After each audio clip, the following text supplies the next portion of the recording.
yahdihillahu fala mudilla lahu wa may yudlil fala hadiya lahu. Asyhadu an la ilaha illallah wahdahu la syarika lahu wa asyhadu anna Muhammadan abduhu wa rasuluh la nabiyya ba'dahu. Amma ba'd.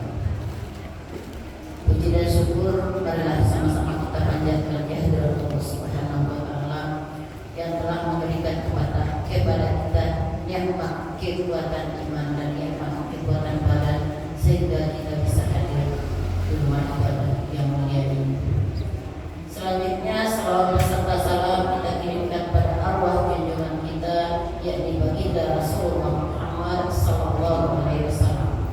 Allahumma shalli ala Muhammad wa ala ali Muhammad. Bapak-bapak, ibu-ibu sidang jamaah yang berbahagia. Tausiah yang akan kami sampaikan pada malam hari ini berjudul taubat. Taubat artinya meminta ampun kepada Allah atas dosa-dosa yang pernah kita lakukan di masa lalu. Menurut jumhur ulama, yang dikatakan taubat adalah berpalingnya hati dari kesesatan menuju petunjuk, dari kejahatan menuju kebaikan. Dipalingkan hati, mulanya pada ini pada kesiko. Itu namanya berpalingnya hati. Itu yang disebut dengan taubat. Taubat adalah sesuatu yang penting untuk kita lakukan agar nanti kita menghadap Allah dalam keadaan bersih dari segala dosa-dosa. Ada yang mengatakan at-taubatu 'ala dzambi kas-sabun 'ala thawb. Taubat atas segala dosa bagaikan sabun pada kain yang kotor. Kain kalau rumah disasar pakai sabun sempurna bersih. Kain rumah disasar dan pakai sabun tidak sempurna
Kemudian nasihat Ibrahim bin Adham, wahai pemuda, nanti kalau tiba saatnya untuk dicabut oleh malaikat Israel, kecil malaikat Israel itu, tolong jadi cabut nyawa malaikat Israel. Dak kini lah.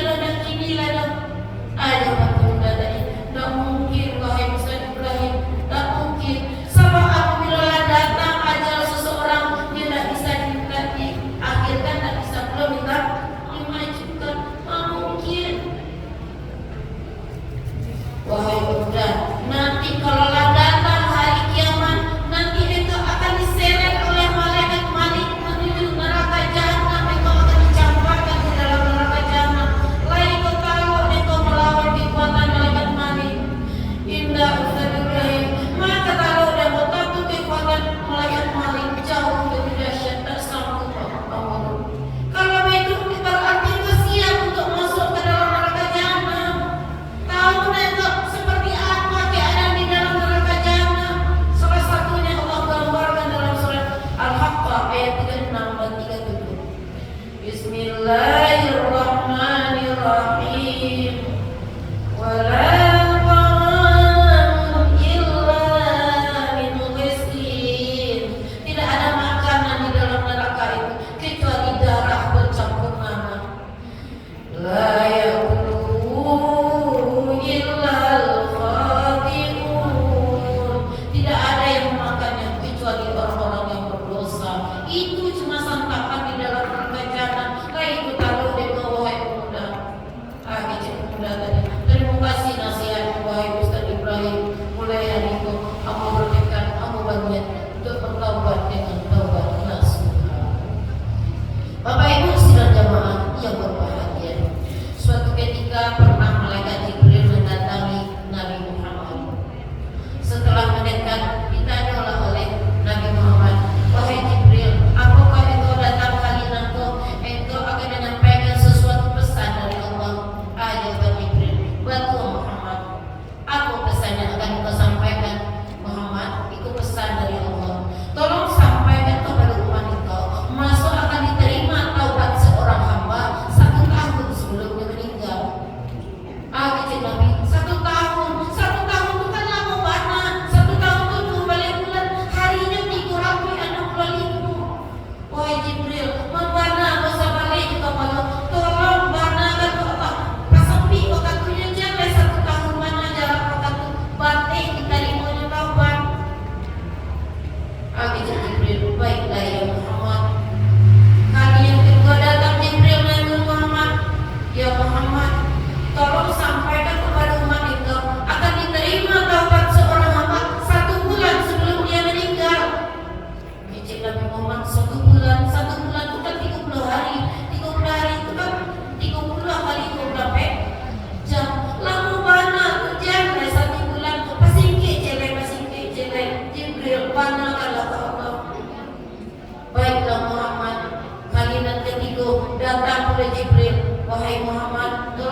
Ada orang yang suka menyanyi-nyanyi, kok ketika sekarang maunya menyanyi-nyanyi. Ada yang ketikanya sehat-sehat giginya suka mangi-mangi, mangi-mangi sampai yang ketika sekarang mau. Pernah gua mau baca itu seorang laki-laki yang biasa duduk di lampau main karate peta hitam tuh latihan namanya Pak karate kuat. Ketikanya dalam proses sekarang mau pemuda dari apa yang dia baca you gitu. Jadi orang sekelilingnya tak tahu apa you dan muka saya istrinya tak you namanya anak-anaknya tak ada namanya orang. Tak lama kemudian timbullah kawan-kawannya sama-sama duduk di lampau. Akhirnya sejak tadi baca you gitu. Adik keduanya dari samping dekat peta aku yang tak menyimpan. Jadi yang katakan orang tak sadar suatu tagalan menjadi perlu tagalan itu yang maka meninggal hanya dalam keadaan suhul khatim.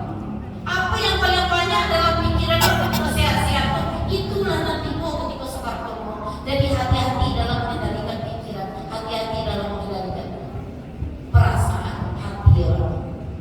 Bapak Ibu sidang jamaah yang berbahagia, tobat sedini mungkin, jangan ditunda-tunda. Dalam surat Ali Imran 133 Allah berfirman, Bismillahirrahmanirrahim. Wasari'u ila maghfiratin min rabbikum. Bersegeralah kamu pada ampunan dari Tuhanmu. Wa jannatin 'arduha as-samawati wal ardh, dan kepada surga yang luasnya seluas langit dan bumi. U'iddat lil muttaqin, yang disediakan hanya khusus untuk orang-orang yang takut kepada Allah. Taubatlah sedini mungkin, jangan dosa ditumpuk-tumpuk. Dosa kalau lagi ditumpuk-tumpuk susah membarasiannya. Bayang sudah ibarat camin itu kalau dah acak-acak berasian dibarasian sekali setahun, rumah enggak? Payah membarasian itu. Pada itu pula dosa dan ditumpuk-tumpuk, payah membarasiannya. Satu dosa yang kita buat sama dengan membuat satu bintik noda di hati. Satu dosa, satu bintik noda. Dua dosa, dua bintik noda. Tiga dosa, tiga bintik noda. 1000 dosa, 1000 bintik noda. Kalau apa hatiku dengan bintik noda, akhirnya aku sholat susah khusyuk. Bangku susah khusyuk karena hatiku kumuh dosa. Baca rohnya malah yang layang sepanganan sedang sholat, berasian hatiku dari dosa. Bertaubatlah sering-sering, lafazkan kalimat istighfar. Astaghfirullahalazim alladzi la ilaha illa huwal hayyul qayyum wa atubu ilaih. Nah, bisa dipasung-pasung bahasa khusyuk sama jawab pemasangan ayat ke dalam kandang. Di dalam kandang ada musa. Lain ayat pemasangan enggak aku ada baca rohnya supaya masuk ayat ke dalam kandang. Usia musa. Mau kena masuk rasa khusyuk ke dalam hati. Barasian dosa keluar, dosa barasian dengan air istighfar. Bertaubatlah kepada Allah dengan taubat nasuha. Ada 3 syarat taubat nasuha. Yang pertama menyesal, dan kedua beristighfar, yang ketiga berjanji. Yang pertama menyesal betul-betul menyesal. Orang yang betul-betul menyesal atas dosa-dosanya ketika dia bertaubat kepada Allah, maka akan menetes kedua air matanya. Itu betul-betul menyesal. Kecik Malik bin Dinar, orang yang bertaubat kepada Allah, mengalir kedua air matanya, maka Allah hapuskan dosa-dosanya secara cepat, secara mudah, seperti mudahnya dedaunan yang ditimpa hujan lebat kemudian dihembuskan oleh angin yang kencang sehingga dia kering dalam waktu sesaat. Jadi mudah bagi Allah mengangkat dan menghapuskan dosa-dosa apabila Allah mengalirkan kedua air mata. Tandanya betul-betul menyesal. Orang-orang yang betul-betul beriman kepada Allah, dia menganggap dosa itu bagaikan gunung yang berjalan ke arah dirinya. Dia rasa-rasa ngiri. Ya Allah, dosa banyak. Ya Allah, dosa banyak. Ngiri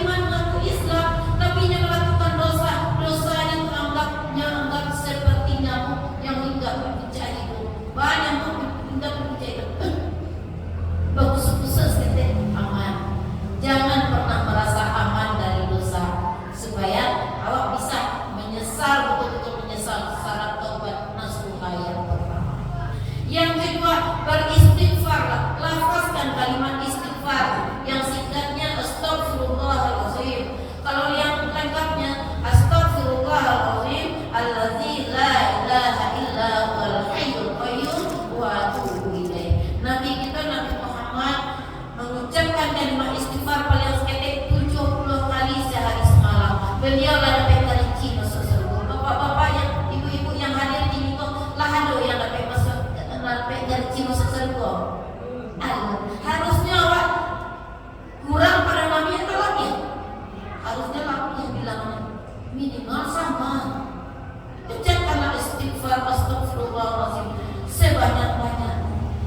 Di samping ini merupakan syarat taubat nasuha dan keuntungan melafazkan kalimat istighfar, pernah Rasulullah sampaikan dalam sebuah hadisnya, man lazimal istighfar, siapa yang membiasakan lidahnya mengucapkan kalimat istighfar, ja'alallahu lahu, Allah akan menjadikan baginya min kulli dhaiqin makhrajan, dari setiap kesempitan Allah jadikan kelapangan, wa min kulli hammin farahan, dari setiap kesedihan Allah jadikan kebahagiaan. Sudah tentukan itu wa razaqahu min haitsu la yahtasib, kemudian Allah beri dia rezeki dari sumber yang tak disangka-sangka. Itu keuntungan melafazkan kalimat istighfar. Laku syarat taubat nasuha. Dan ketiga, berjanji dengan diri sendiri, berjanji dengan Allah tidak akan mengulangi kesalahan yang sama. Kalau ada orang malah beristighfar kemudian yang mengulangi kesalahan yang sama aja bermain-mainkan Tuhan. Kecil lagi, al-mustaghfir ala dhambi wal musirru ala dhambi kal mustahzi rabbuh. Orang yang beristighfar atas segala dosa-dosanya kemudian dia ulang-ulangi lagi kesalahan yang sama, dia itu seperti mempermain-mainkan Tuhan. Kalau Allah dipermain-mainkan, maka yang datang adalah azab, yang datang adalah musibah. Resah berkepanjangan, susah berkepanjangan. Karena apa? Allah bermain-main dengan taubat, bermain-main dengan kalimat istighfar. Syukurlah orang sebagai ibu, sebagai ayah, dipermain-mainkannya dia nak aduh mau pangannya, cek takut. Ibu bermain-mainan, ayah bermain. Apalagi Allah bermain-main. Allah bertaubat pulang, coba lihat. Taubat pulang dia mempermainkan Tuhan. Bapak Ibu sidang jamaah yang berbahagia, banyak di antara kita yang telah bertaubat, tapi bertanya-tanya taubat aku lah nasuha atau alunya? Taubat aku Allah diterima di Allah lalu. Dosa apa lagi hapuskan atau alu? Ada tanda-tanda dosa yang dihapuskan oleh Allah. Tandanya yang pertama, hati selalu merasa bahagia. Dalam keadaan sehat sakit selalu bahagia. Dalam keadaan kaya atau miskin selalu kaya, selalu dalam keadaan bahagia. Dalam surat Al-Imran 112, Bismillahirrahmanirrahim. Duribat alaihim dhillatu aynama thuqifu illa bihablin minallah. Ditimpakan rasa ketidakbahagiaan kepada mereka manusia di mana saja mereka berada, kecuali orang-orang yang dekat hubungannya dengan Allah. Kalau dekat hubungan dengan Allah akan bahagia. Kalau jauh hubungan dengan Allah, tidak akan pernah bahagia. Orang malah bertaubat dengan taubat nasuha, orang malah dihapuskan dosa-dosanya oleh Allah, maka hubungannya otomatis akan dekat dengan Allah. Dan kedua, orang yang taubatnya sudah diterima oleh Allah, dia jauh dari penyakit hati, iri hati, dengki, tinggi hati, busuk hati, pokoknya segala penyakit yang ada di dalam hati terjauh darinya. Tandanya taubatnya lah nasuha. Kemudian dia mengamalkan 3 pesan Nabi dalam sebuah hadis, tanda orang malah diterima taubatnya. Yang pertama, ittaqullaha haitsuma kunta, takutlah kamu kepada Allah di mana saja kamu berada. Kalau ia taubat Allah nasuha, ia dihapuskan dosa Allah. Awak takut kepada Allah di mana saja berada. Ketika lama, ketika sepi, ketika rami, awak takut kepada Allah. Sudah tunankan wa atbi'is sayyi'atal hasanata tamhuha. Hapuslah setiap kejahatan itu dengan kebaikan supaya catatan kejahatan itu menjadi terhapuskan. Orang yang bertobat hatinya sensitif.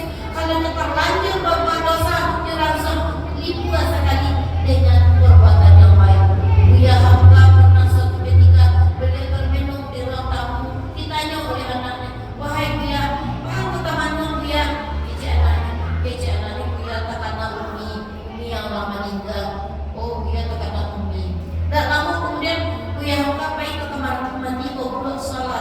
Ditanya oleh anaknya, Buya salah apa?